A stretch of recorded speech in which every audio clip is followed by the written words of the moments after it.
Hark,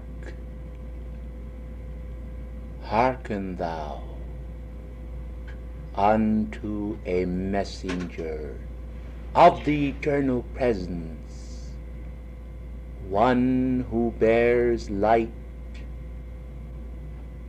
from within and hears the calls of men and the musings of their heart, the gentle sounds and murmurs of their voices in cloistered prayer, the mingling of the strands of the sunbeams bursting through the air, the peace and purity of a child's prayer, and one who listens to the voice of God. I am one privileged to carry messages of gentle enfolding love to the hearts of men. Some prayers are lispings, gentle first beginnings, expressions in love not yet understood, borne back to the heart of that one's God presence, so necessary. Communication strands, the weaving of vital energies from heart to divinity. Communicants all, men challenged by life, dwelling in strife, yet seeking to end all strife, seeking peace from God's heart, and the sweetness of simplicity's understanding, needs magnified, needs reaching out for more light. We hear, we answer, we call for assistance, we unite, we form chains of light, gentle flower weavings, beauteous substance, angel substance, ascended master light, interconnections between soul and soul, between heart and heart. Our weavings contact the beating heart of a Christ and contact the fears of Barabbas. We hear all the mingled voices of universal orchestration, the clashing, the clanging, the loud strident sounds. Gentleness is our forte, yet we are exposed to those rousing elements of fears within men's hearts. This we would assuage, wiping away fears as teardrops from eyes intended to behold the glory in the skies, the purity and power of divinity, descending love, enfolding beauty, peace, the raising power of the resurrection, the flame in its splendor dropping like a crystal mist, fairy-like flowers, falling snowflakes of crystalline design, entering the atmosphere of man's carnality,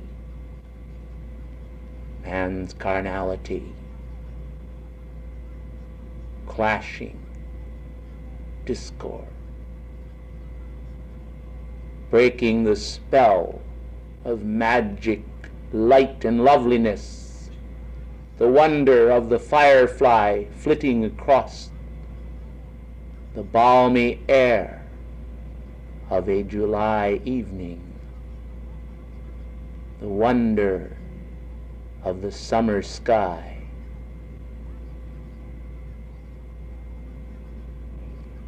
Communing with nature, communing with elemental life, and hearing the voices of men, telephone lines surrounding the world, lines with voices, some expressions of love and tenderness, but much that is discordant. All of this exposure is to shrivel the cause of the light within our feeling world, and yet serve we must the great and holy cause, the justice of eternity, seeking not to impose upon men their victory laurels, but desiring for them to desire, desiring for them to desire, to aspire, to climb higher, to reach upward, and to know, to be, not that which seems to be, but that which is. All this is our portion, and yet it is yours. The endless procession of communicants reaching to God's heart, rising and then falling in shambles, but only momentarily, and then aspiring again, seeking to find in the divine cadences some shell of hope, that they may fill it with the water of life. The lilies of peace blossom upon the fields of the world, and men's consciousness basks intoxicated in the fragrance of peace. How then can strife be communicated when the air is filled with peace?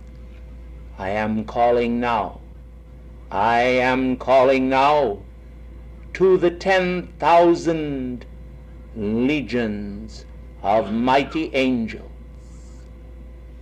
who serve with me in a specific function as they who listen, to come now into this force field, to bring to your attention the amplification of their feelings. Behold them come, feel their presence, bask in the loveliness, the freshness.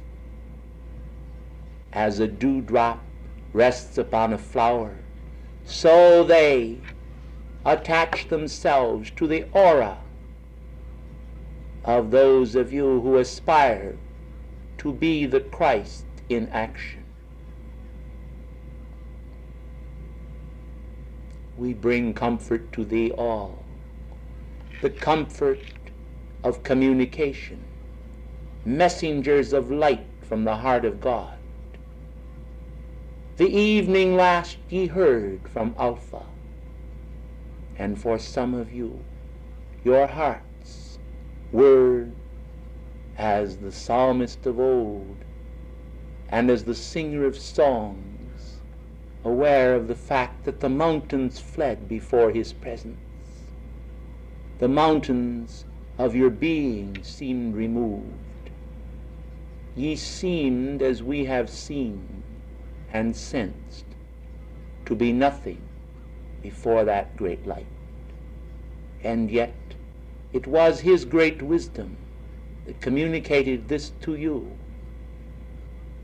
that in the blessedness of infinity you might find one quality. We bestow it upon you. It is perspective. O perspective, come thou into manifestation. O perspective, come thou into focalization. O perspective, Come thou into geometrization. Manifest now in the focal plane of each heart stream, one who streams forth from God's heart, as life streams forth from his life. The mighty tide of feeling that recognizes what it means to be willing to serve in those planes beneath a plane. We of the angelic host who listen are those individuals who delight in hearing a child's prayer. We kneel beside a babe. We surround a child within the womb. We do not need to be recognized. Our life does not depend on human attention. We live to serve, and serve to love, and love to serve, and we are the expression of God in a lesser measure, for he has given us within the fabric and framework of our being a part of himself, and so we are dusted with heavenly stardust, molded and shaped in a portion of his image, the quintessence of his light. It radiates and flows through us, and as his messengers we are content to fulfill our mission in his name. I desire to acquaint you more with the angelic host and the wonders of they who serve. We have no desire to interfere with the great project of the Christ, but only to assist that project. For it has been said, and well said in the past, that although he was made a little lower than the angels, he is crowned with more glory and honor. And so this is spoken. It is spoken of man, the manifestation that was made lower than the angelic host, in a sense, for the very quality of free will which mankind has abused has made them so. And yet crowned with more glory and honor, for through the correct use of that free will you have entered into the heart of God's heart. And as Lord Gautama did, you may go back to the very heart of God, a self-appointed, self-chosen way from the land of shadow and pain, the point where the allness of thee, descending into form, became nothing and became zero's portion, and then once again expanded into true identity. For has it not been said by the Christ, he that would save his life must lose it, and he who loses his life for the sake of the Christ shall find it again? And so it is.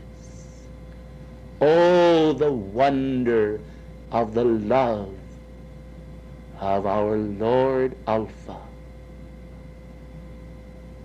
when one of us is given the specific mission of returning to his heart. We almost feel as though we would mimic the Roman centurion and the soldiers at the foot of the cross and cast lots to be chosen, to be the one to return to Alpha's heart, to bear some tidings from some part of the universe, and thence to return as a messenger of his love to another part of creation. But we do not. We bow to the superior wisdom of the Godhead, and we meekly call through the angelic hierarchy for the perfect fulfillment of the hierarchical master the archei, or the archangel, the superior in our order of angelic servers, to direct us. And man, in his armies upon earth, has sometimes imposed a form of discipline akin to our own, and yet so different. For the clash of hobnailed boots upon the pavements of the world strikes terror and fear and breaks the peace upon earth. Whereas as our legions of light march forward, we strip the world of doubt and strip the world of fear and remove the fear of death and of insecurity from the hearts of men. Oh, ladies and gentlemen, ladies and gentlemen, those with the dignity within themselves to understand what it means to hear a child's petition, to bear that petition to the divine presence, and there to be told, petition granted. Return to the child's heart with a feeling of assurance. Bear comfort there. The law demands it. Oh, with what alacrity we rise to the occasion. Once again, we bow to the child heart. And there are many of us who have been taught in Alpha's court, who go with as great a degree of eagerness to the child's heart as though we were returning to the great central sun. Dost thou understand this then, O man? Dost thou understand the feelings within the heart of a true angel? To minister is our desire. To minister is our reason for being. We were created by God to fulfill a need for extending his power through the eternal cycles and emanations of reality into form and substance and out everywhere. That everywhere might be connected with the allness of God. In a sense, we serve as mobile telephone lines, as winged messengers of light. Artists have depicted us with wings, denoting the swiftness of our flight. Some upon earth today have met one or more of our number and have been comforted with eternal hope by reason of seeing us. When we hear of this, as we joyously gather, as children do, and dance in sweet cadences before the archangels, we sometimes express a wish that we could be revealed to more of mankind. And this is not a Narcissus-like vanity which prompts us to desire to have men gaze upon our face. It is the celestial desire to instill in them greater faith and hope and love and belief in the realities of heaven, that they may sooner shake the fetters and fears of the world from them as the dust from off their feet, and may stand upon the doorstep of their Father's house, and entering there, abide in his loveliness as we do.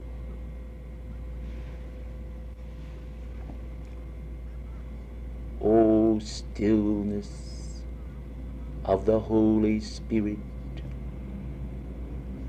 wondrous breath of star fire shine, reveal thy presence here tonight, and let these know the music that we sung so long ago, as it echoed over the plains of Bethlehem,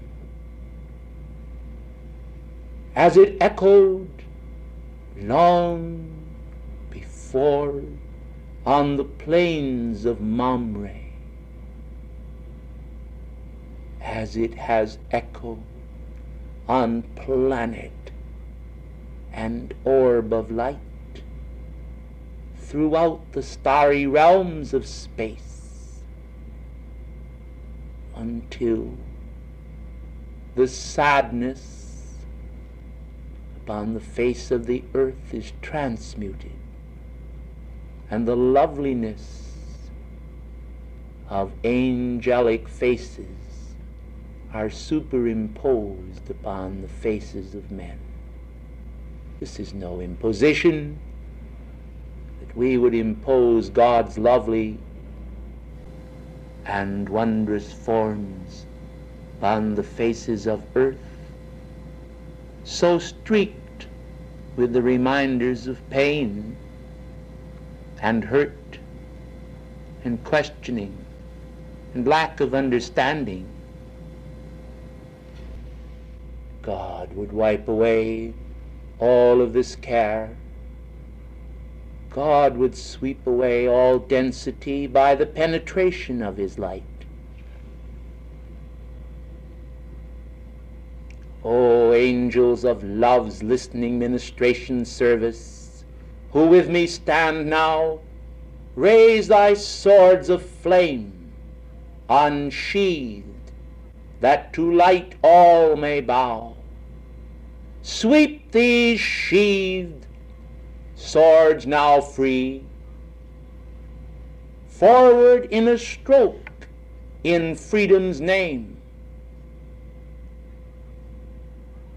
to touch and ring the bell of liberty, to light proclaim, to all be free.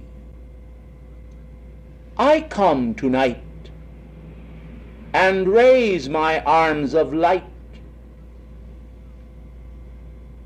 to plight the love of victory's trough, the victory of all who are aware of that which God hath wrought.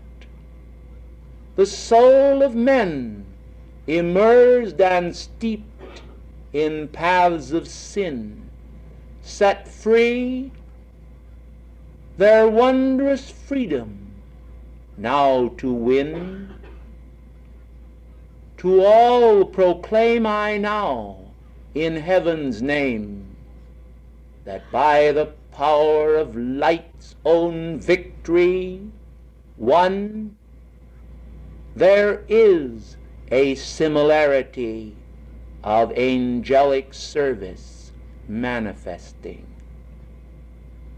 All who serve and choose to serve, to manifest the fervent cry, O God, I go to do thy will, must feel the breath of holiness upon their brow, snow-crowned by white fire's light, until there sweeps across the earth a mounting tide of right that sets all free. The song sung by those no longer mortal garments wearing is now the beauteous appearing of the song swept multitude of angels nearing the planetary body and singing as they come, "Glory to God in the highest, and on earth peace to men of good will." Listen well then, O mankind, and learn the meaning of the soul unfurled as a flag upon a mast, swept by breezes pure, a snowy world crowned with loveliness, the reality of God feelings.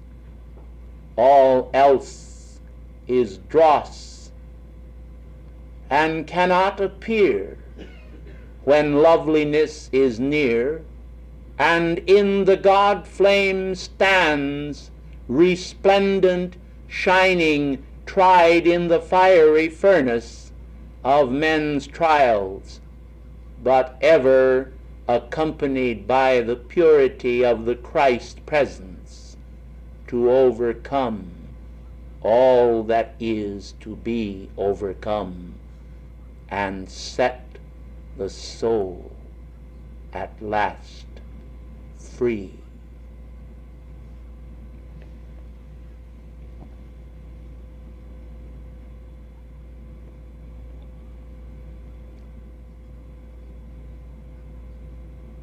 And now, as I bear to you the instructions of beloved Alpha, I choose to say to you all that there is the story of the captain of the ship who, as it was sinking beneath the waves, requested that he be lashed to the mast, that he might abide with the ship. And so, I say to you all, greater love hath no man than this, that he lay down his life for his friend. Ye are friends of God, and the life that he has given to you is not your own. This is the message received in angel schools. This life you have, this flame you bear, is his to wear, to stimulate the hearts of men, that their crown may appear. And so you see there is a difference in our mission, but not in our essence. For you also may be angel ministrants upon the pathway, where you are fixed in purpose, yet movable, fixed in purpose, yet flexible, fixed in the divine intent, yet being born upon the strength of the wind, the holy wind that billows the sails and carries you homeward bound. As you go, gathering the rich cargo of heaven's treasures into the hold of the good ship of being, you go with us back to God's heart from whence you came. But oh, what treasure you bear of victory! How wondrous the overcoming of shadow and of ignorance. The pinions of knowledge are mighty, And so I call now, for I listen, and I hear from afar a plea from angelic beings of illumination's flame, and they say, let us too go to Washington, where these chelas are gathered, and let us bear them up. And so, blessed ones, from Pelur's domain they come, beneath your feet, to give you the sandals of Mercury, the god of communication, to raise you into spiritual illumination. Feel them now as they push you toward the skies, raise you, as it were, by the wings upon your own bootstraps. Feel what it means to absorb the illumination that the ascended masters have released through the years into your finer bodies. What vanity of pursuit mankind sometimes take, and yet by a mere change of mind they may forsake all vanity and find the wondrous love of angel kind that crowns their brow with fervor so divine that life seems to them but divine, and all that is mine is thine, and thine is mine, and we are one in sacred tone, our own God presence found and clasped to heart, as so dear and sweet an angel kiss imparts, all loveliness that fills the heart and floods the soul with comfort's bond, determination's own escort unto the righteousness of immortal life. O my dearest ones, as you now shall soon depart this room and enter your own abode, bear well in mind that we have one home, all of us, and this home is big enough and lovely enough to contain all things. This home is all things, and wheresoever you go, and wherever your consciousness abides, there 'neath the shadow of the angelic host you abide, connected always to God, and so fulfilling that ancient statement, if I ascend into heaven, thou art there, and if I descend into the depths, thou art there. Whither shall I flee from thy face? For wheresoever thou art, there I am. And in God's radiance and his name there is a binding ointment, an unguent of heaven applied, and so in Alpha's name tonight I bring to you all a realization of your stature in pure perspective, that you may know that where you are, God is, and that you may know that Alpha comes in divers ways to behold you as you muse and meditate upon his love, to fill you with comfort's dove and the sense of the Mahachohan, the Holy Spirit, the omnipresence of life, until the angelic host have taken from you all strife and sense of strife, and filled you with the immortal dust of life, and not this dust which man returneth to, but that divine spirit which animating your forms makes you angel-like, to rise above the clods of earth and those who know not perfection's worth. O beloved ones, I call to you now, will ye be free?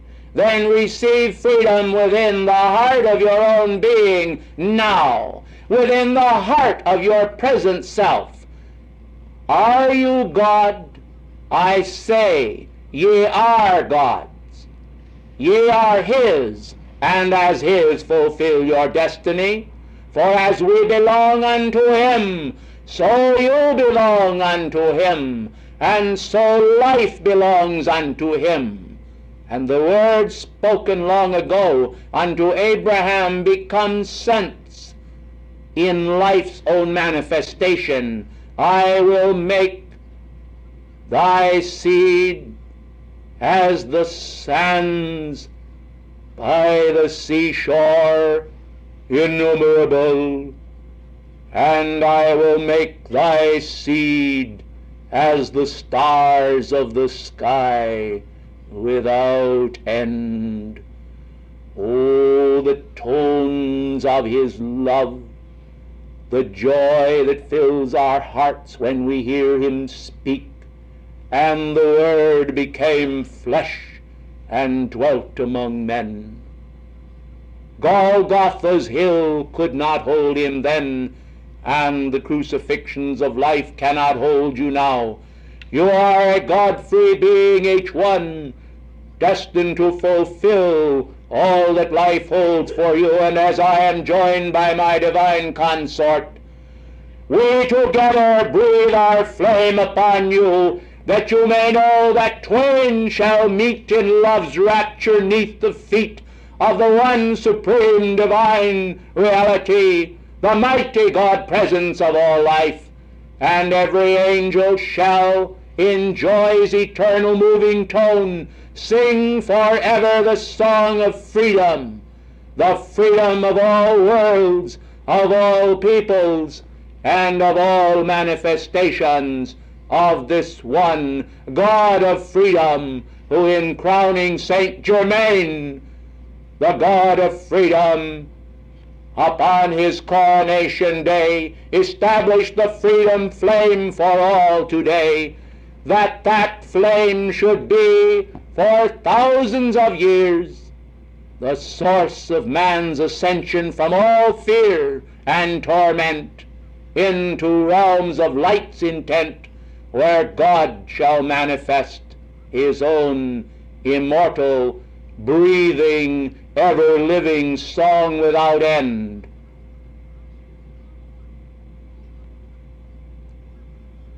Good evening unto you all. I shall continue to be your listening angel.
From afar with longing my being expands to bring to thee the call from thy home. I am come this night, O my children, with the infinite capacity of welcome. I bid thee welcome to the heart of our eternal home, thy own as much as mine, and I say unto thee, each one, our reality is thy reality. It is my desire to expand it into thee, and to bring to thee the completion of the eternal cycles, that we may enjoy together our communion in the essence of all that is, and that you be deprived of nothing concerning your mighty inheritance and all that is to be for thee. O my beloved ones, won't you please be seated?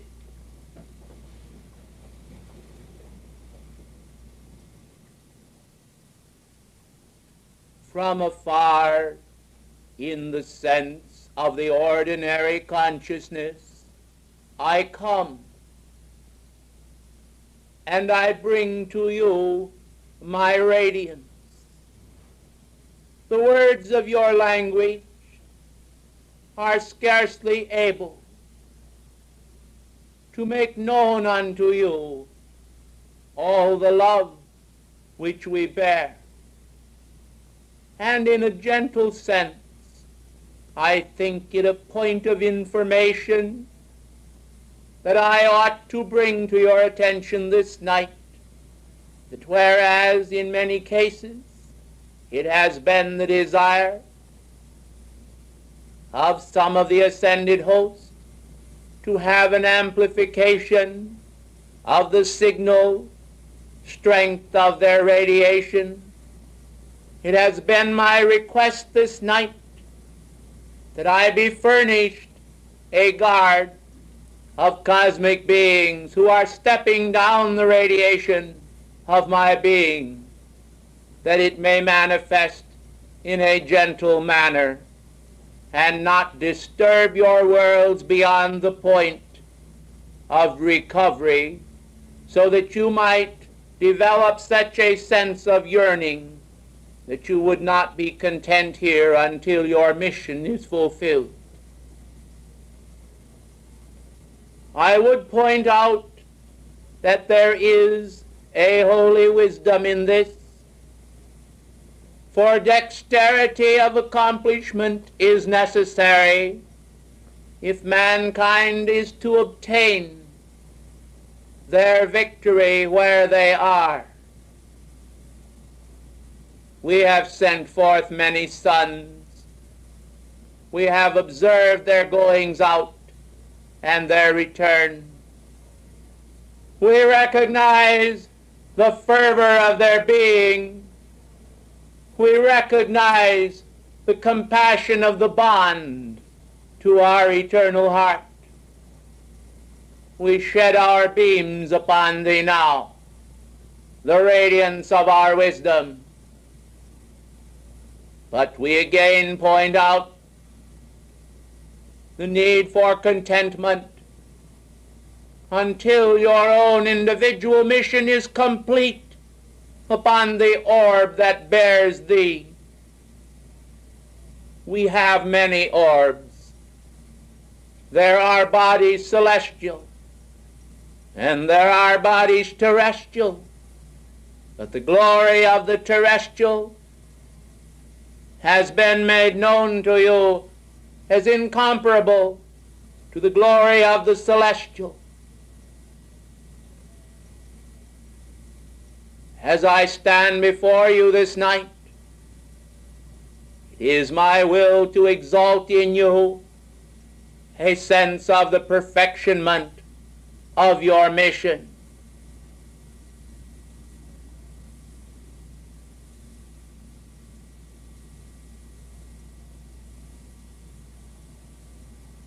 There are those in all walks of life upon this planetary body who know not of my existence, and it troubles me not in one sense of the word, but it is of concern solely because of my love. For were they to know of my existence, I could give them greater peace. Were they to attune with me, I could bestow upon them more blessedness,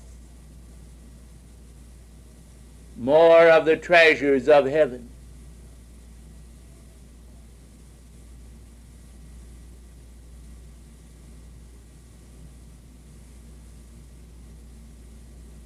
I am gazing upon the records of thy life streams, O blessed ones.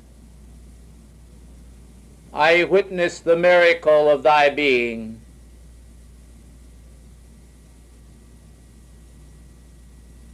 By fingers of living fire I am probing thy destiny.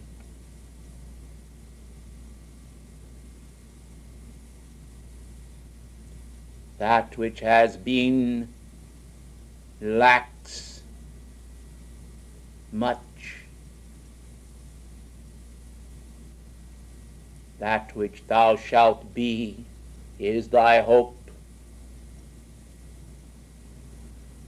I manifest no scorn for thee, for thou art children of my own longing. Thy misfortune is my own. I am identified in the bond of our love. Though it has escaped the senses of men, it has never escaped me. I roll back the very substance of the universe. I push through Akasha. I part the veil. I enfold thee in my radiance. The sentinels of light that guard the pathway of my words and energy take each release and step it down. These sentinels of light are straining, beloved ones, to hold back the flood tide. I tell you this, that you may realize the expansion that is to be. I cannot deceive you, O my children. I cannot say unto you, ye are the fullness of God, save it manifest in you. Your presence is my presence. Your externals are your own creation. These are becoming. These are being burnished. These are being tried by the sacred fire. These are being tried by the fire. Trieth every man's work, of what sort it is. The molding power of the God flame within thee is not puny. It is mighty.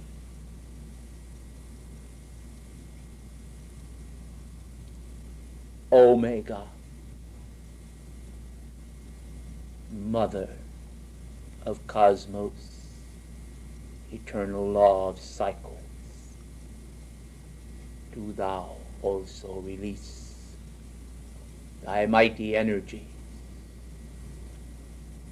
Omega, do thou release thy mighty energy. Omega, my beloved consort, out from the body of our central sun, the bosom of eternal progression, pour forth thy eternal mother love.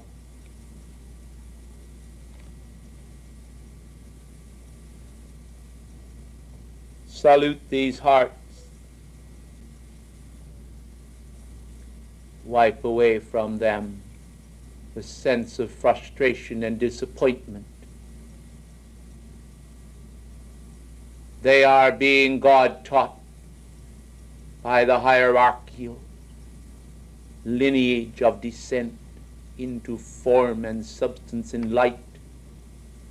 They have the release if they will accept it. There is no need for them to lack. There is no need for them to strive. There is no need for them to fear. There is no need for them to doubt. There is no need for them to feel anguish. They are the children of our heart, wanderers upon the periphery of life's experience. But I perceive in the radiant Akashic records before me their emergence into the sun of even pressure at the center of the planetary body, their emergence and progression through the cycles of beloved Helios and Vesta in the planetary chain, the shattering of the bonds that have bound them to Terra, and their release in the ritual of the ascension.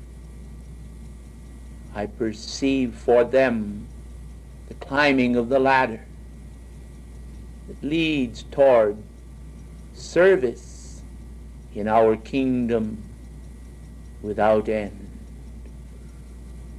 Here stand in the heart of their individualized God presence, future solar logoi.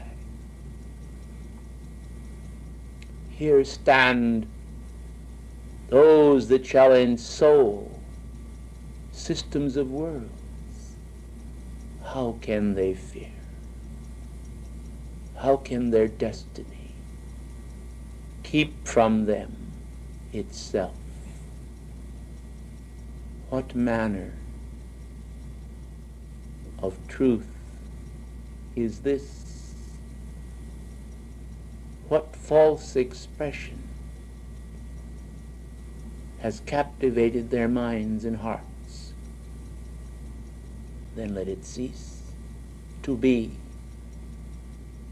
in the outer octaves of expression, and let the governing authorities of all the hierarchies issue the necessary fiats. Let it be done. I say, let it be done.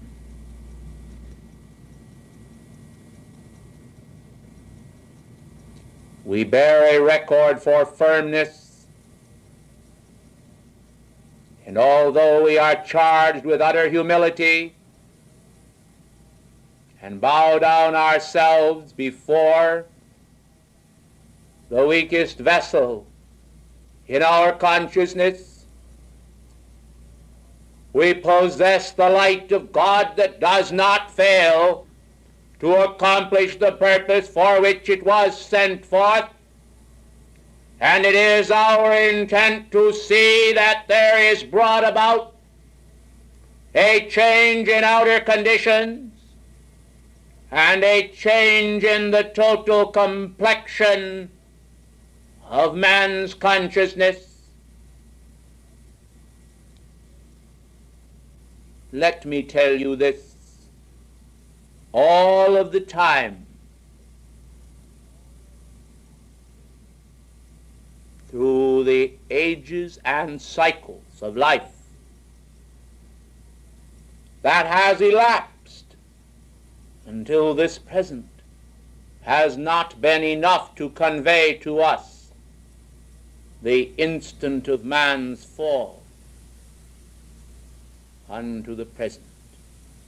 For it is as though our eye has winked at the ignorance of man. And in this wink, epochs have passed. And so we have beheld utter perfection everywhere. And so we do.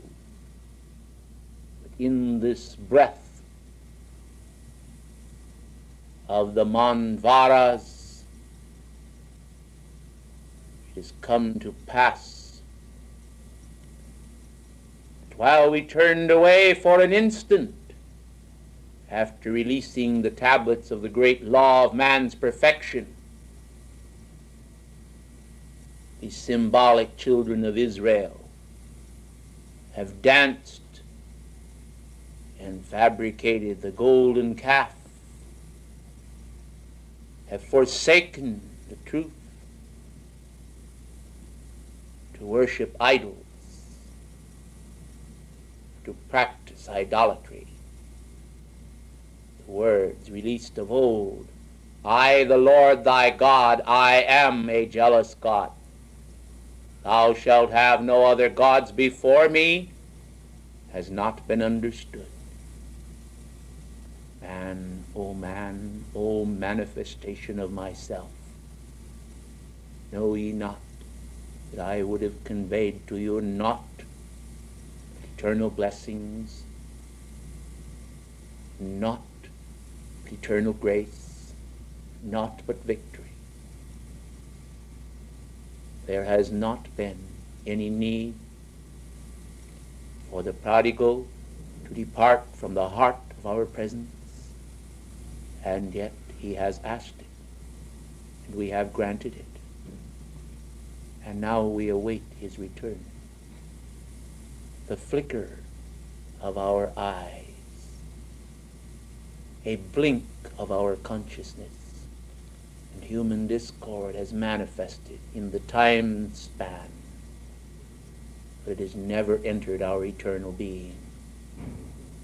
It remains here, a phantom, a transient thing, a wretchedness which we have not even imagined,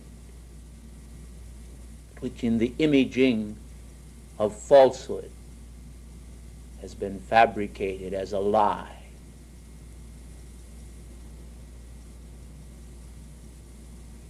O repulsive and wretched serpent, crawling upon the belly of deceit,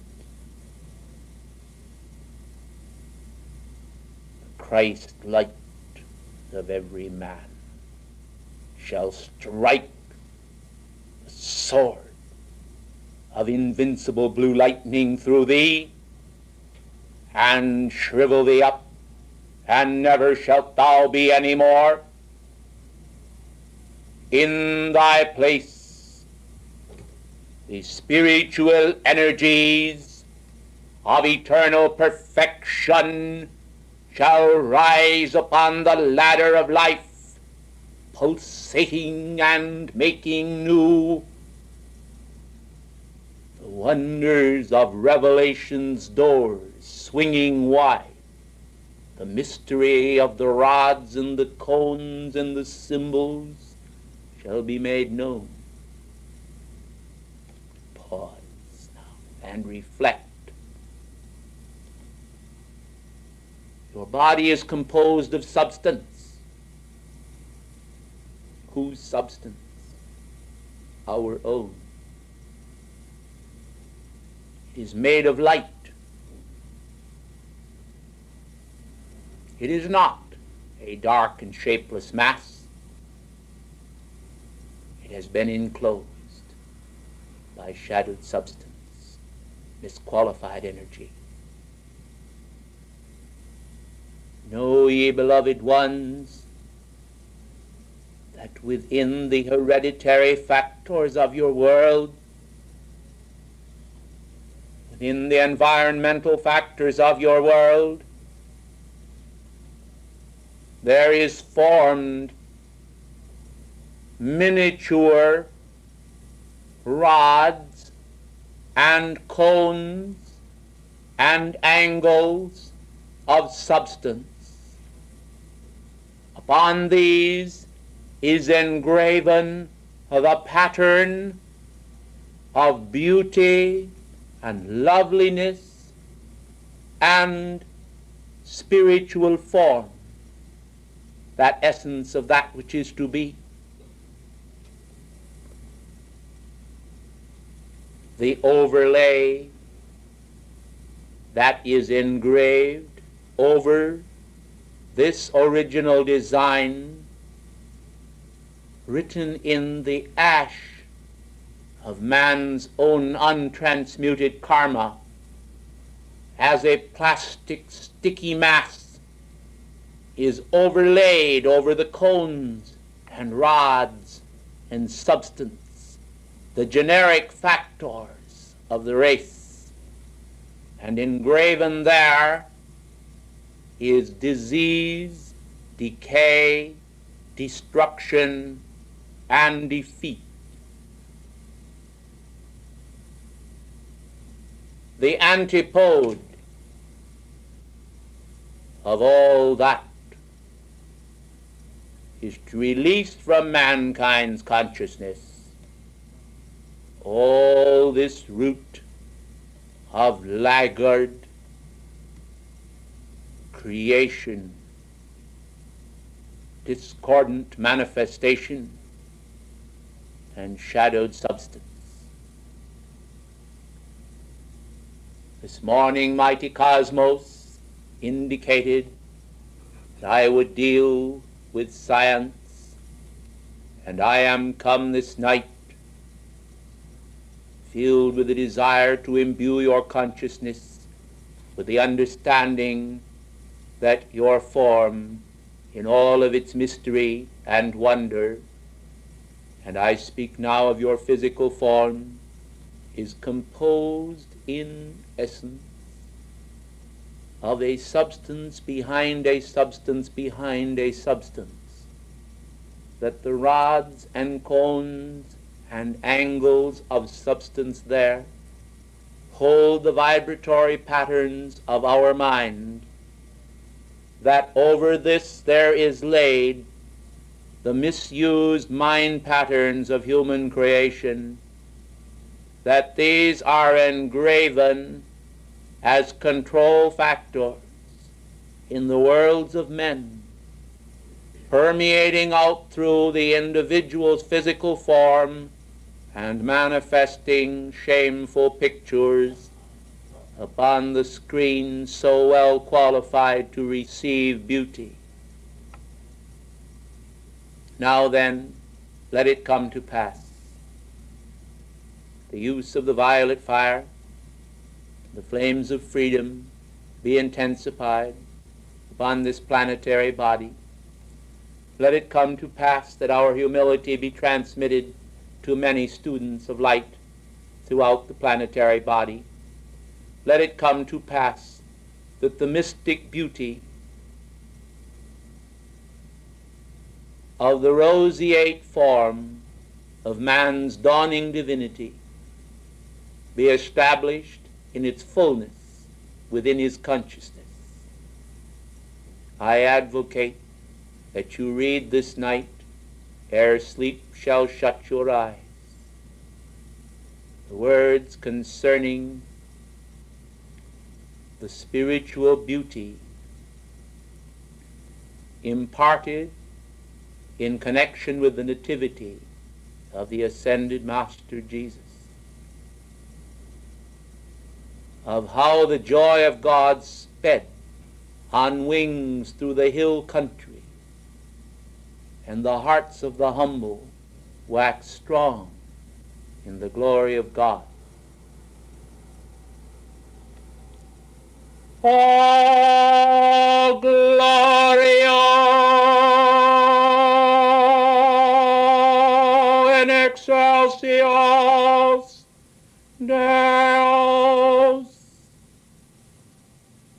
Peace to men of good will.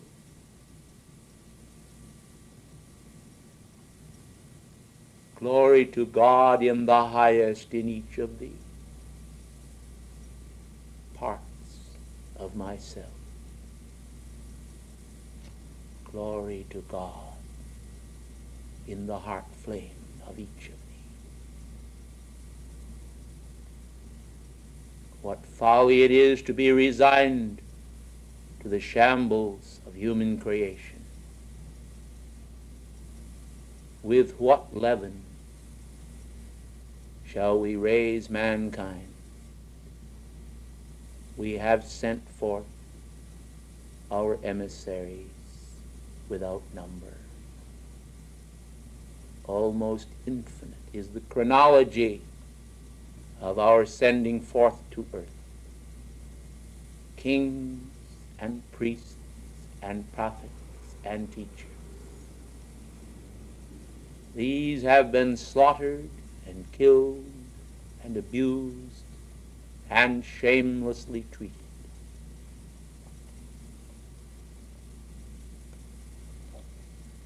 The pages of your history are stained with the blood of our martyrs,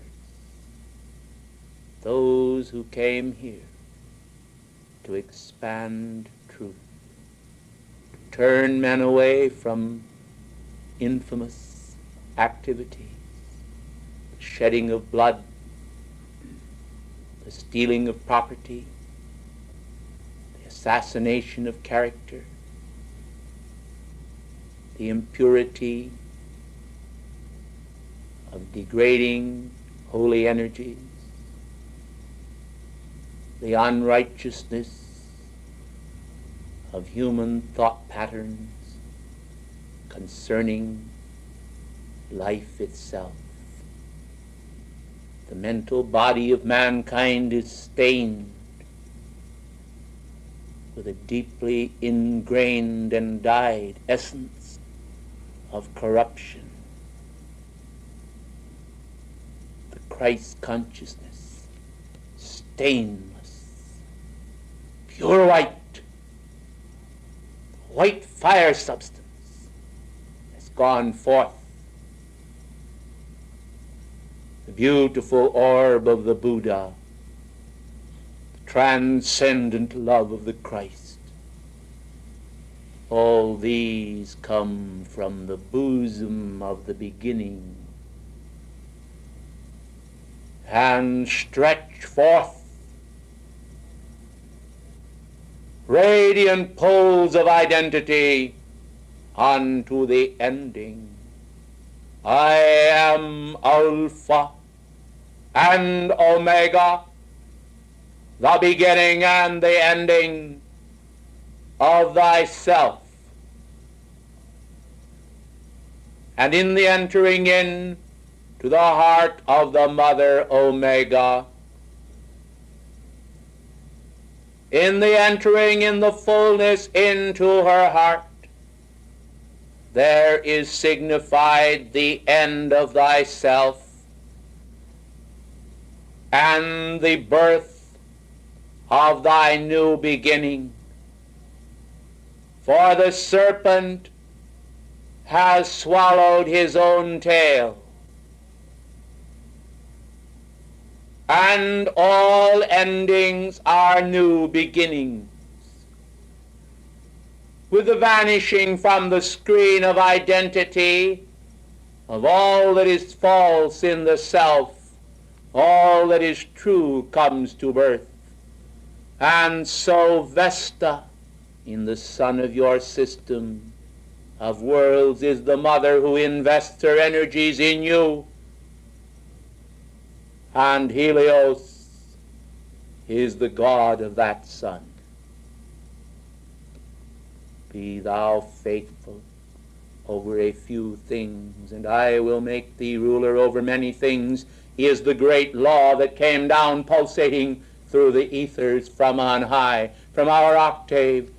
This is the sacred sun teaching released to Helios and Vesta. It is the God promise to every sun in every system of worlds whatsoever. And if ye would one day fulfill thy destiny, know then that spiral nebulae shall flow from thy heart with greater ease than a spider spinning a web. The radiance of the light shall flow out from thy centers, and thou shalt find each one that in this unlimited universal creativity, without beginning and without end, without father and without mother, that thou hast been blessed with a victory over all unwieldy desires, and that there has been bestowed upon thee here in the schoolrooms of earth the necessary training in humility that makes thee worthy to be a god of thy own universe. And then thou shalt know the meaning of that which tonight seems but dim to thy perceptions, when I say unto thee, in my house are many mansions. In my house are many man-sons. Then thou shalt know that thy destiny lay not in the consummation of substance and the acquirement of wealth or of fame, but of God qualities, that those given into thy charge and keeping in the shepherd kingdom sector of the universal consciousness were given to thy charge and keeping, that they in hearing thy voice might hear my voice, and that perfection might live, and that sin might not exist in our octave to spoil and to destroy. And so the cherubim which keep the way of the tree of life keep the way unto my house, and no man can enter here and abide except he come clothed with my flame. When ye rise from your physical being, clothed and robed in my flame, ye may ascend so far and no further. For the angel of thy presence knoweth how far ye may go and not be consumed by our light. The universe in its perfect balance has spoken to thee this night a message that unless mankind shall awaken, shall not be wholly deciphered for 1,000 years. And yet it has been spoken.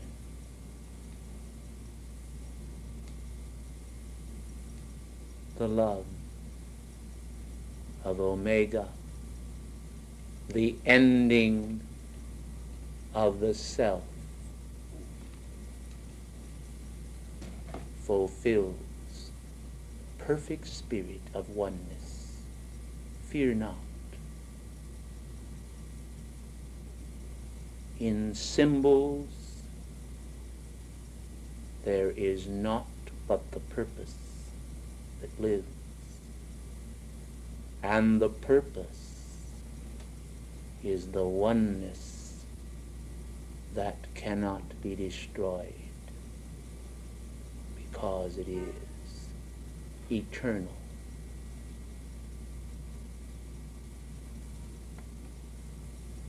May life in thee come to full flower. May each day, each grain of sand, each precious shining hour be charged with greater blessings. It is for this purpose that I have come.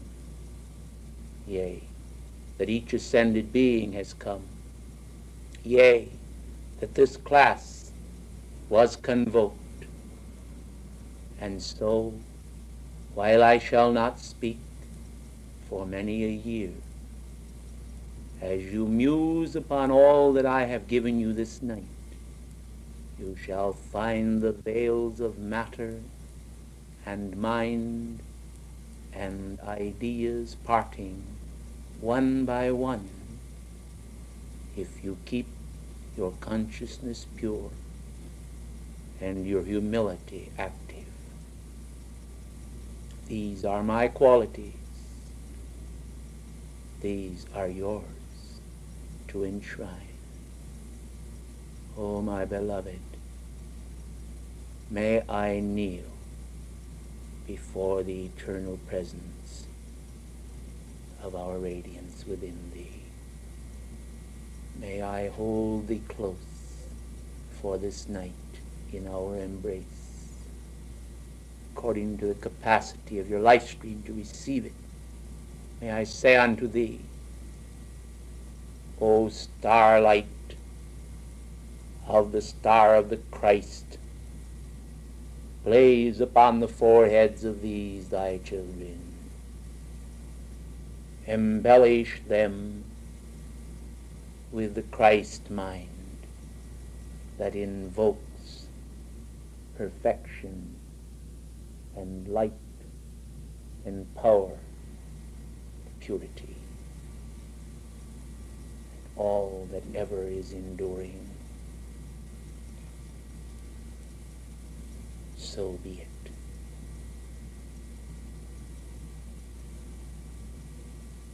I, Alpha, bid thee good evening.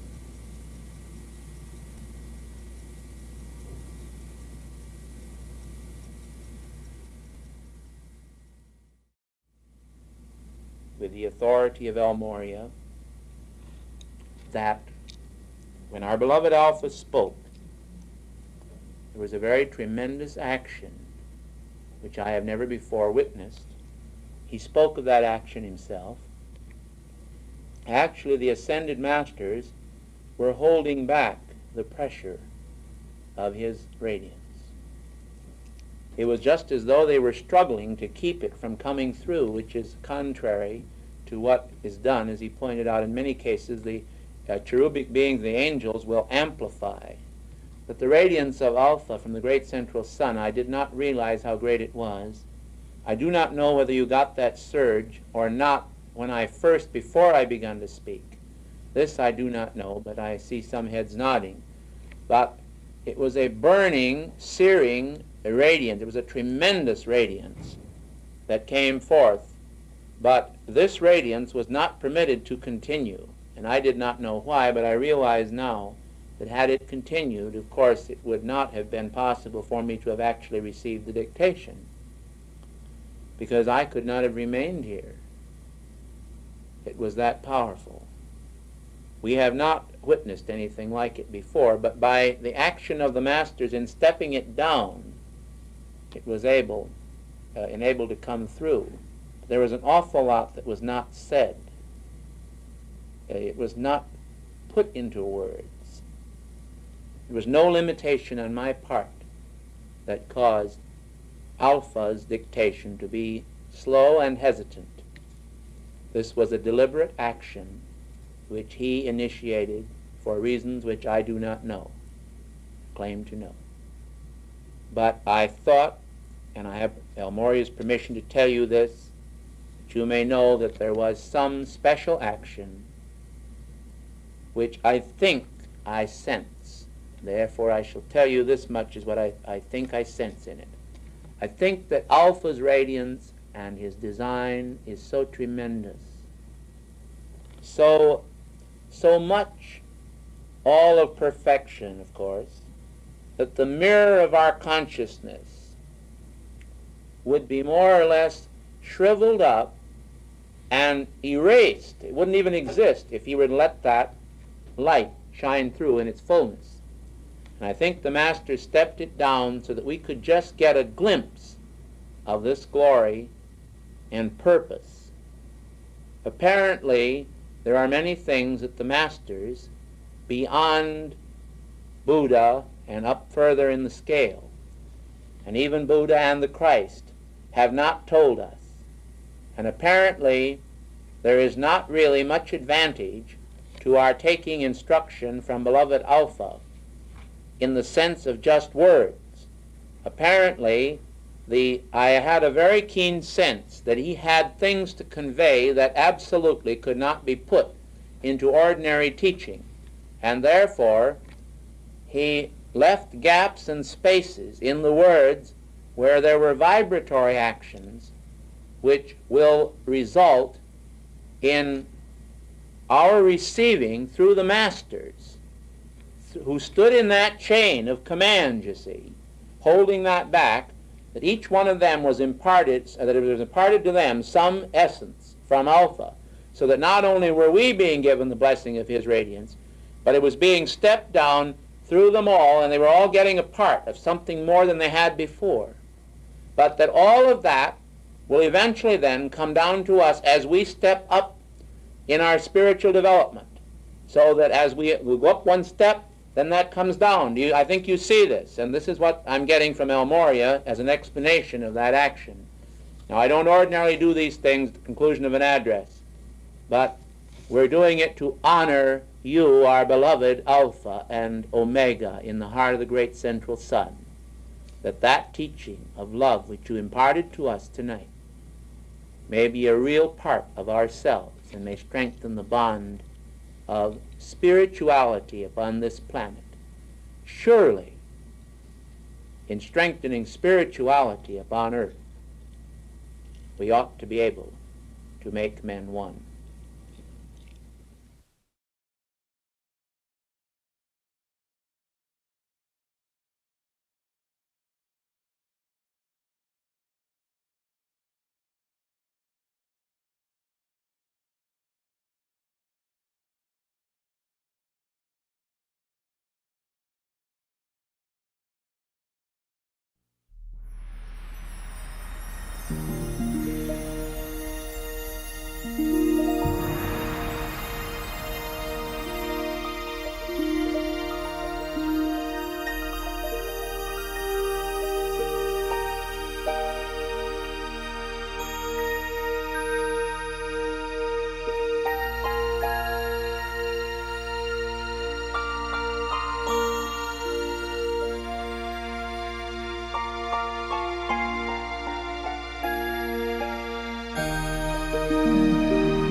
phenomena of the rising sun, to those beholders of its radiance, is always filled with meaning, with wonder, with joy.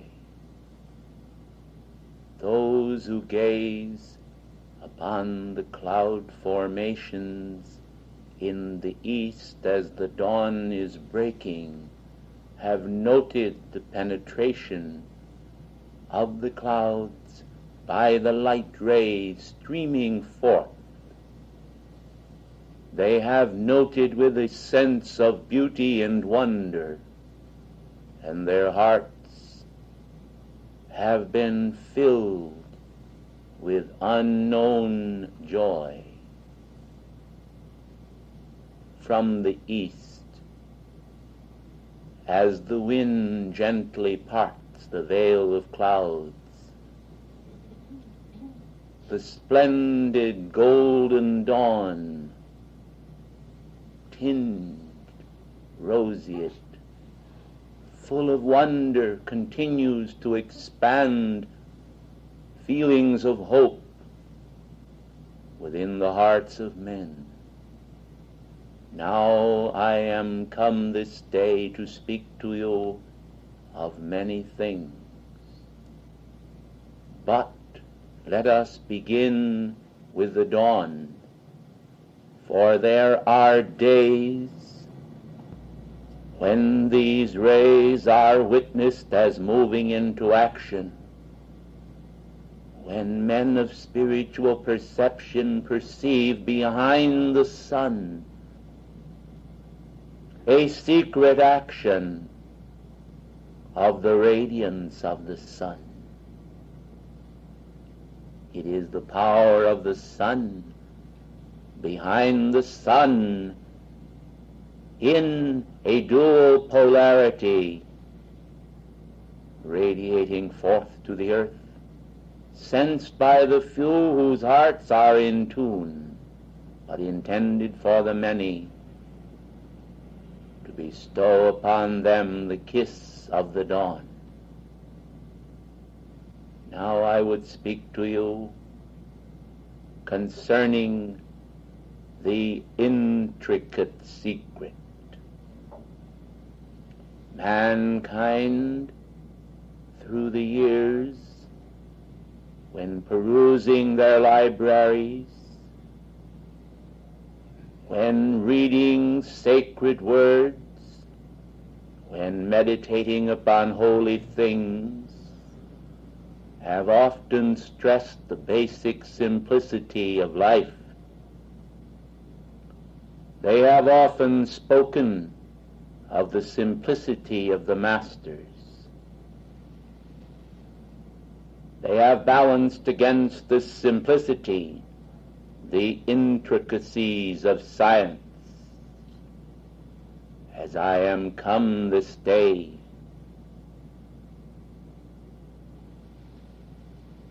almost at high noon, I bring to your attention that the secrets of God are intricately woven within the fabric of creation. And I call to your attention that the God of very gods has not been without resources to create a secret cipher and so beautifully weave it into the fabric of creation that its mystery could not be discovered by the profane. Holy men of God throughout the ages have received the imparting of these gentle secrets. Holy orders have given some impartation of those secrets. But there remains the blessing of your own mighty I Am presence, which conveys to each man that holy thing of which it is admonished, tell no man.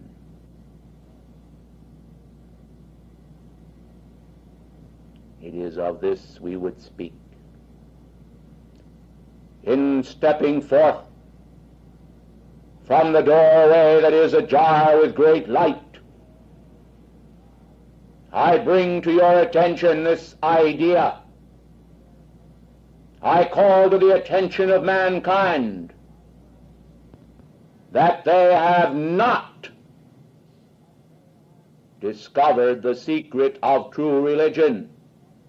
With all of their probings, it has remained the forte of the saints and sages and totally dedicated men of goodwill and faith, who have received that which is never spoken of, who have been given a revelation which they have not written down, nor will they ever write. For these are men and women of integrity, whom God has chosen to impart the secrets of universal law. Yet these blessed ones have left landmarks to the present hour.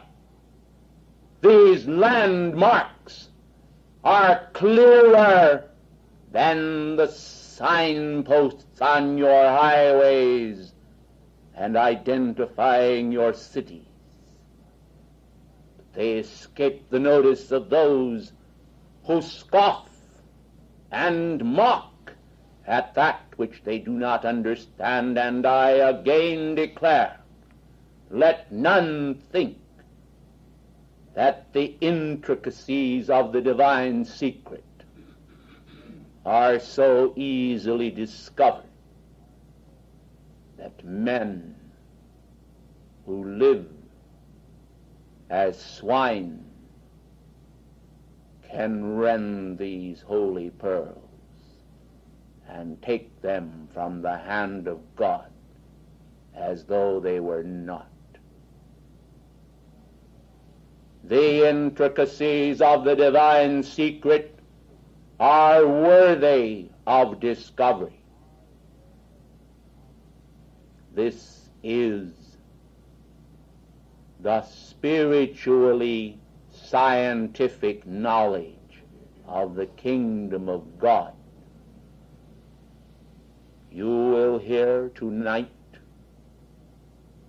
from that Lord of universal love, beloved Alpha, and it is not my desire to steal his thunder, but to impart a miniature reverberation of that love which echoes from his heart. But I would point out that there are men who, because they have gone to school and have passed through the kindergarten and the day school and the high school and the college, and have become laureate in their own identification with the educational systems of the world, that they are omniscient and possess the power to analyze religion, to dissect it, to discuss its adherents and followers, using the terminology of sect and cult and ism, the cruelties of mankind are a disappointment to the Godhead within them, and yet in their ignorance they think they do well. The Father does forgive them for that which they know not. But the great law cannot be set aside, the law of their own veil. They have veiled the face of God from their own sight, and they do not perceive the wealth, the golden radiance of the sun behind the sun, bursting forth with new joy that fills the hearts of the angels with wonder and a sense of ever new discovery. Life has lost its meaning for these who in their brittleness and coldness and cynicism and censure and dissipating disappointment are a far cry from that which God intends. They are as dried reeds waving in the wind, in whom the life of the summer has gone out, brittle and cold and ready for uprooting. Were the sacred fire not tempered, these would be consumed in the second death. And yet life, in its transcendent mercy, is poured forth, the great evolutionary ray, upon this planet, calling mankind to come out from among them and be a separate people, a people unto the light and the magnificence of God, expressed in other universes and systems of worlds.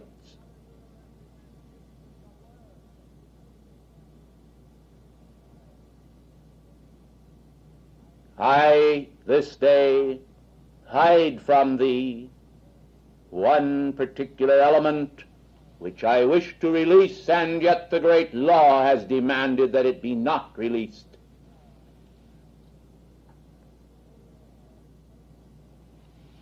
Through the forsaking of your elements of human creation, your proneness to criticism and gossip, your proneness to dissension over nothingness, you have forfeited the right to know certain qualities which I would in my own heart of love reveal, which the lords of karma stand before and pass a shield before my face and say, be it not so, for these have forfeited the right to know this specific point of instruction. Until then they shall clarify their worlds, it shall be withheld from them. Beloved ones, there are individuals who are able physically to be present in these meetings and to receive the radiance of our splendor, and yet they reckon not with the great light that is being released. Through the power of meditation, individuals touch upon the radiance of God. And yet 1,000 meditations could not compare with the radiance we release in one such session as this, which were to be appropriated by a life stream and utilized in the intensity of its action as it is released, that life stream would be propelled immensely toward the goal of its ascension. Beloved ones, the law is never defrauded, nor does the law seek to defraud you. The law of God is a law of mercy, but it is also a law of justice. The past year lies behind you, and soon the holy cherubim that release this cycle through this system of worlds, for it is governed by astrological and meteorological and geological and teleological sequences released from the heart of the Infinite One through the very fab work of creation. Do you understand? O mankind, as you behold the ants crawling upon the anthills and upon the sand, the miniature Lilliputian creation of the insect world, would you compare that with man today in his present state, besides his state ascended? There is no comparison even then, for the gulf is wider still. And it is wider still, yet not without hope. For man has hope in even a few short cycles of years, through application of obtaining his own freedom. I have witnessed individuals who are a part of this activity, who have diligently applied themselves to the word that has gone forth, who today are ascended beings. Some of you know of that which I speak. Others have not yet had the word. It has not yet been passed to them.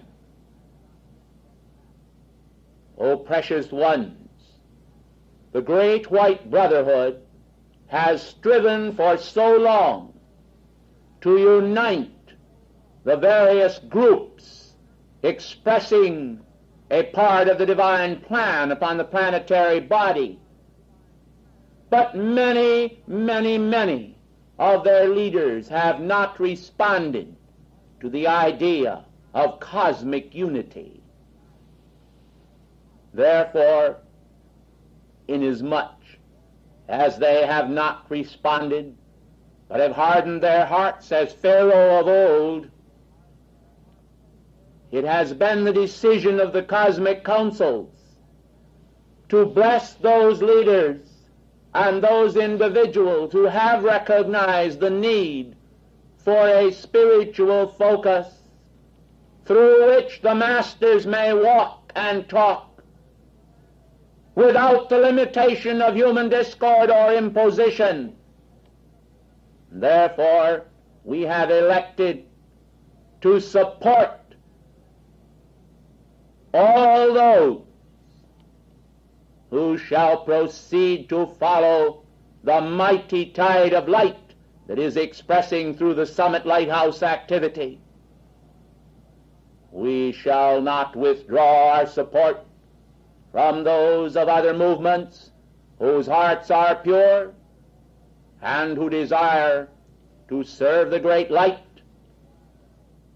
but through uniting themselves with this activity, not from an outer standpoint, mind you, but from the inner action of the great law, from the action of the law of love and the use of God's energy in holy consecration, we shall weld together an ark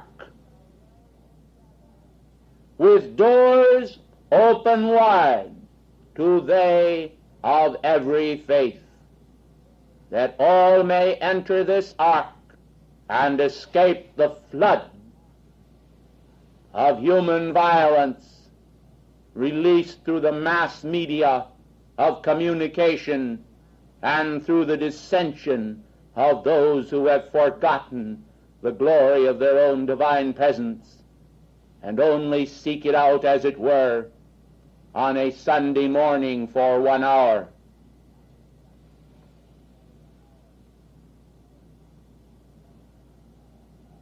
Does it not seem, blessed ones, somewhat against holy reason, that inasmuch as all these profess to seek the glory of heaven, that they should be discontented to spend less time pursuing the advantages of heaven? Does it not seem to you reasonable to suppose that those who propose to make the heaven of God their home, to acquaint themselves now and familiarize themselves with the workings of the cosmos? I ask you this. When I am speaking to you and others of our band are releasing their radiation into your midst, it is most unfortunate that some few do not have the consciousness of attuning with the great release of light which pours forth at that moment. These few are being deprived of the radiation which we are releasing, but they hear our words, and through the use of the doing of the word rather than the hearing, these will find the possibility of activating their spiritual consciousness until our radiation will also become apparent unto them, as it is to so many in this audience. I am grateful, beloved ones, as are all members of the Great White Brotherhood, for your consecrated energy, for that burst of sun splendor from within your hearts that is the kinship with the light of God that never fails. I am grateful for your reality, and I salute it. I am grateful for your realization, and I salute that. But I would expand it still further, and therefore I have declared today, and I repeat it many times, the intricate secret of God has not been discovered by those who have casually glanced at the Word of God as though it were the Corpus Christi, the body of Christ. These would discover in the body of Christ, which they do not understand or interpret as a risen, resurrected body, as though it were yet in the tomb of matter. They do not realize what it means to activate the points of light within the center of each cell of their being. They do not realize the part the two secret rays play in the activation of both the resurrection and the ascension. They do not realize how that the application of these rays can mean the freedom to all mankind, nor do they realize that we would bestow these upon them gladly, willingly, happily, if they would only make themselves worthy by application to the great law of God and the law of purity. Blessed ones, come now, let us reason together, saith the Lord. Though your sins be as scarlet, I will make them white as wool. Does it not impress your consciousness that there is a great need for purity in your world? Does it not impress your consciousness that this purity is best achieved by the use of the divine flames in action? Does it not impress your consciousness why it is so essential to decree and to be faithful in your application from day to day? Does it not impress your consciousness that as a man soweth, so he shall reap? Does it not impress your consciousness that you cannot cheat the great law, that all who would do so but defraud themselves? Does it not impress your consciousness that by being examples of the great law in action, you may bring many sons to the heavenly fold, to be wrapped in a mantle of great white light substance, that they also may find their freedom? Does it not impress your consciousness that your beloved Saint Germain and El Morya have offered themselves as living sacrifices for and on your behalf?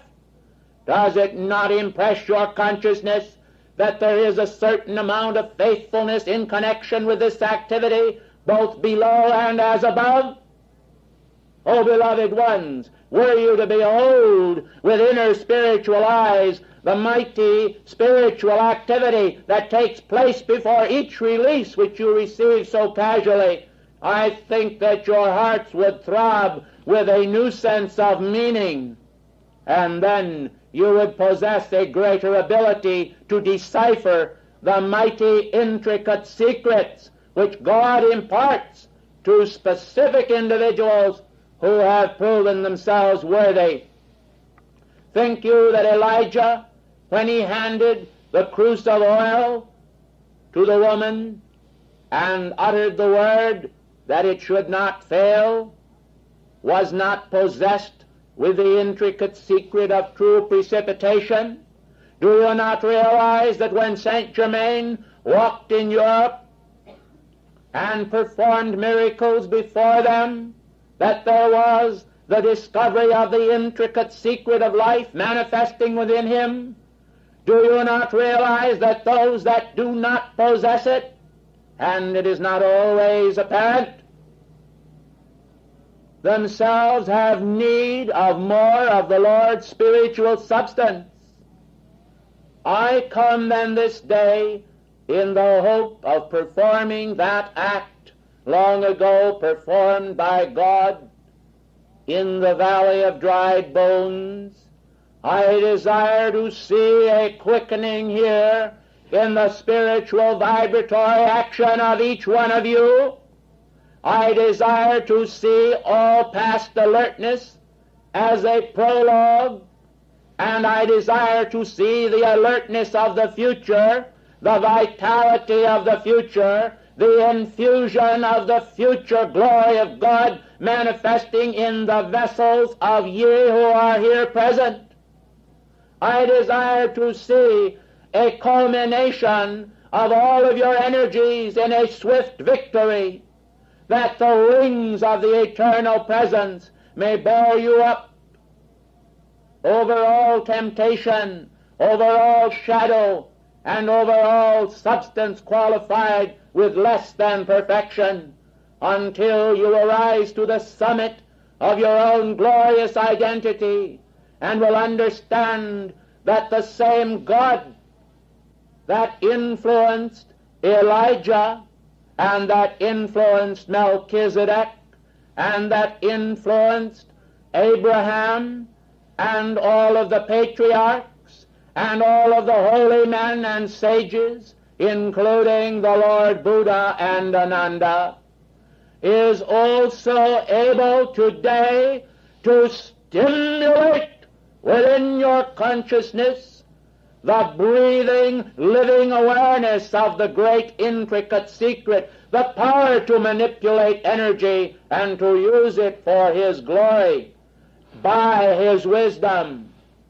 But the frightful distortions and abortions of energy has occurred and stands today as a monument upon the Easter Island, must not occur, and therefore all frightful distortions have been prevented by the cosmic law and the employment of the secret rays of God, so that mankind are bound and cannot be loosed into the full dimensions of their spiritual power, and the great secret remains the great secret until they prove themselves worthy to receive it and to have it imparted unto them. But the law is not any less anxious to bestow it. It simply waits for the qualification of mankind by a spirit of vast integrity, which overrides the human ego and its desire to express and bedazzle its own compatriots, those who are contemporary with it upon the scene of time, O beloved ones, sweep aside in great humbleness all feelings of human ego in your use and employment of the great power of God. Become Christ-like, but fear not. The power of God is so transcendent, so glorious, so deep, so high, so wide, so all-encompassing, that it passeth understanding, and this can be taken two ways. That it passeth man's understanding completely by, and that it passeth or conveys to his understanding the true law of God. And therefore the intricate secret must be imparted, but men must develop such a yearning for worthiness that their worthiness shall preclude their receiving the great secret, as the law is wont to do and will do. I am a cosmic being. I have come forth again this day that I might convey to you all a message of freedom from idolatry. Men have idolized personality. They have idolized themselves, but they have not deified personality, and they have not deified themselves. Ye have heard it said, God resisteth the proud, but giveth grace unto the humble. Know ye then that in these latter days, when the great law is being fulfilled, and the dawn of the golden age is breaking with splendor encircling the head and aura of all mankind, that there is a need for those who have overlooked the true power of spirituality to shed all of their preconceptions and wrong concepts and replace them by a sense of childlike simplicity, where they will be as wise as serpents but as harmless as doves. You know, beloved ones, a child shall lead them, but a child is not always ignorant of grace, for many adults could learn a great deal of grace even from children.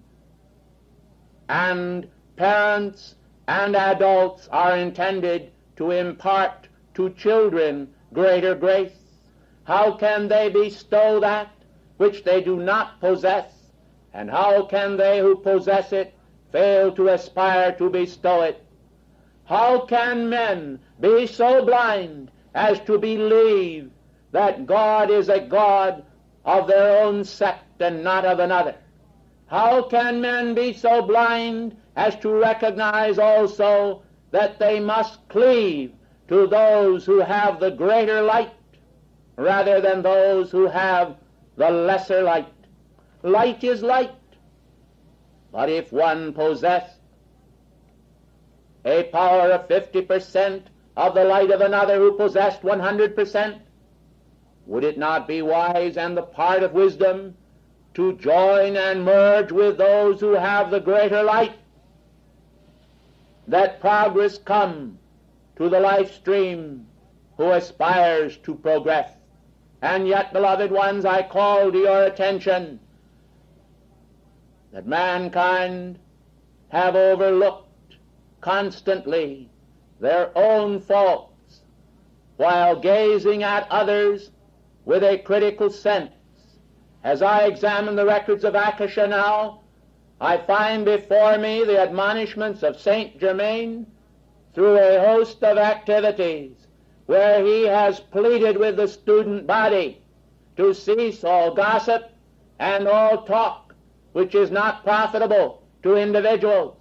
And yet now, as ye stand at the cycle of the years, the renewal of the eternal covenant, I tell you that there is going to occur a very fierce action of the law, whereby those individuals who have had familiarity with Saint Germain's release in past times as well as the present, and have overlooked it and ignored the law, and shall continue to do it, these individuals shall find a multiplication of their own karmic responsibility according to the number of times that they have been admonished.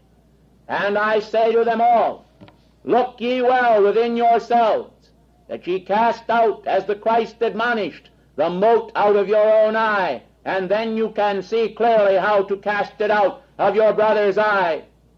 Ladies and gentlemen, I am not speaking in order to build some form of constructivism to the glory of any human individual. I am speaking for the glory of the eternal kingdom, because it is the only way that you are ever going to put your feet upon the path and keep them there, is to obey the laws of God and to be humble, to walk humbly with thy God, and to wrest from him his secrets by admiration for him in imitation of his light.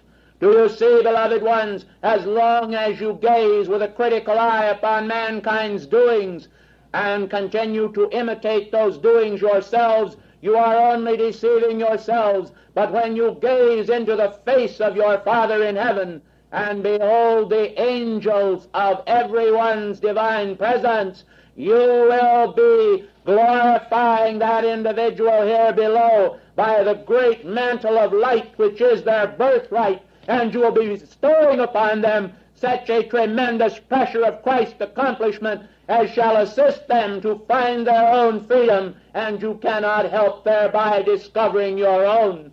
This is the pathway to light eternal. This is the pathway of the great white brotherhood. It goes to far-off stars. It goes to far-off kingdoms. It goes to the great central sun. And there is a cosmic burst from many parts of the universe that respond to my action. There is a blazing action that comes forth from the sun, a great gyration of light that causes this entire solar system to feel the pulsation of the great eternal cycles, beckoning mankind to move onward into a more progressive era where the past may be laid aside as an outworn garment, folded and then consigned to the flames for transmutation and purification. You cannot continue as you have been doing. You cannot continue to serve Mammon and to serve God. You must recognize in those years that are ahead of you that you must unite yourselves completely with the great sacred sunburst rays of your own divine presence, and then that gift which has been given to you shall bring you to the sense which Mother Mary cherished for yourselves, O ladies. And gentlemen, you shall be brought to the sense which Saint Germain cherished for himself, and you shall begin out of the present state of consciousness which you are now manifesting to produce that perfection which has been there all the time, and yet you knew it not. You have been wrapped in the flame of God's love from within. You must now take that cloak of light from within yourselves, from the fiery furnace of your own being, the sunburst cloak of dazzling light, and you must wrap it around yourselves in the outer consciousness until you are like the woman, clothed with the sun and the stars, and having beneath her feet the moon of human emotions, waning now by God control until victory be established upon the planet, and the power of the great white brotherhood and its transcendent light rays sweep the earth around and unite it with the planetary body, unite it with the solar body, and the great umbilical cord that connects it shall say, the earth which has groaned and travaileth in pain is now brought forth freeborn. The earth is freeborn. Elemental life is freeborn. All is freeborn, and the flame of freedom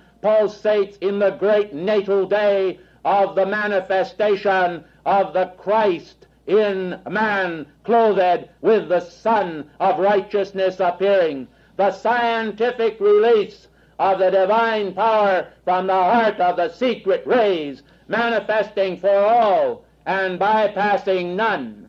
I am come that ye might have life, and that more abundantly. I am come to unite you, not humanly or in an outer cohesion for a purposeless dissipation of your energies, but to unite you with the Christ of your being, as are all the cosmic hosts and angelic hosts, so that all of us are concerned with each one of us. And when I am speaking, I have the support of all the entire universe to assist me in my release for and on behalf of the great God flame that is within ye each one. Now then, hear ye this. How long will ye tarry? How long will ye tarry? How long will ye wait for the manifestation of that which ye must choose? Choose ye this day whom ye will serve. Will ye serve the Most High God and His secret rays? Will ye serve to discover the intricate secret? Or will ye continue in the vanity and delusion which has plagued the senses of mankind for ages? Philosophers and scholars have sought to discover the mysteries of life, and they have been successful in probing some of the outer secrets in the scientific laboratories of the world, so that the world today is face to face with the frightful power of the atomic bomb and the hydrogen bomb.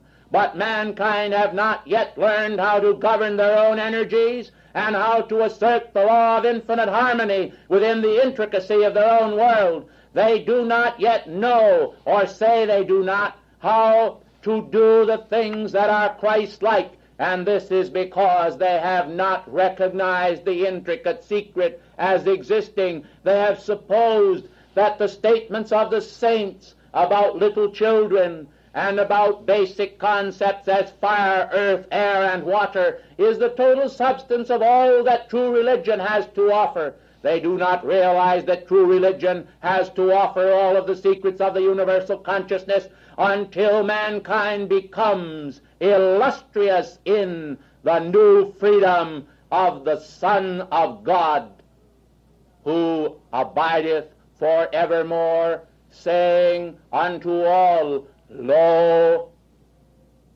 I am with you always, even unto the end of the world temporal, and unto the dawn of the eternal cycles of your individualized victory.